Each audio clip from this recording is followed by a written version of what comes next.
Automation, baby. This is where my nerd comes out. If you're ready to dip your toes in the nerdy automated marketing water so that you can generate leads and clients on demand without lifting a finger, then stay tuned, because in this episode, I'm gonna let you in on 3 nerdy little insider secrets for how to put your marketing on autopilot.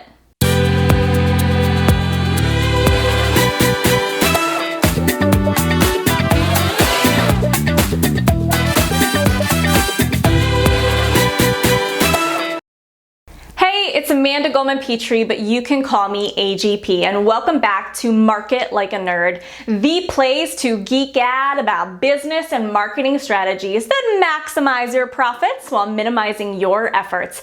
And I have to tell you, once you know how to turn $60 into $100 on demand and book 100 phone calls on your company's sales calendar in a month without lifting a finger, automation can be pretty darn fun.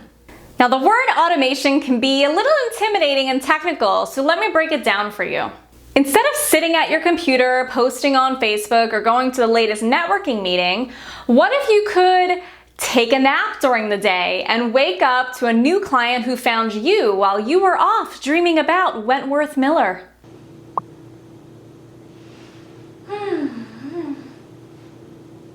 That's how automation works. It does the work so you don't have to. Now, I'm not saying there's no effort involved, but once it's set up, you can go off on vacation while your automation does its job. So here are 3 nerdy little insider secrets for how to set your marketing up on autopilot. Number 1, model what works. One of the reasons I've been able to be so successful in my business so quickly is because instead of constantly trying to reinvent the wheel and create new things, instead I simply look at what other successful industry leaders are doing and I model what I see as working. What's that old saying? If it ain't broke, don't fix it. Well, the same applies to marketing. Keep an eye out in your industry for great success stories and then see if you can figure out exactly what they did to create that success and then model it. Second, launch your automated funnel live to your mailing list first and then automate it later. When I first decided to dive into automation, I made the mistake of going straight into launching an automated webinar before I had ever delivered it live.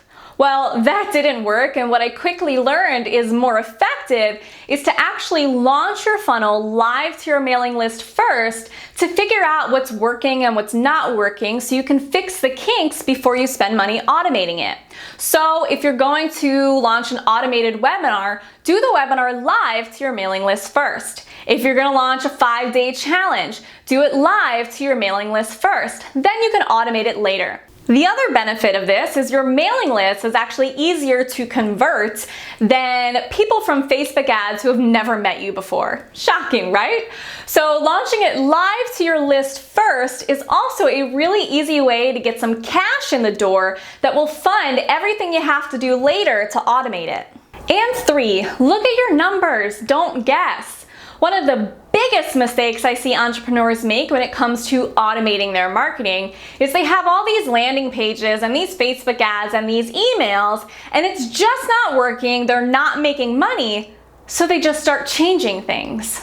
The problem with that is if you just start changing random things, then you're only guessing at what's wrong. So you might be changing something that's actually working, or you might be changing something that doesn't matter at all. So what I recommend instead is tracking your numbers across the entire funnel so that you can know what's wrong instead of guessing it.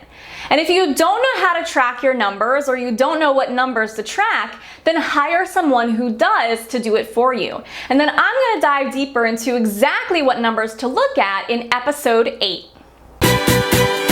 So when you're ready to automate your marketing and put it on autopilot, remember first to model what works. Then launch your funnel live to your mailing list first before you automate it later.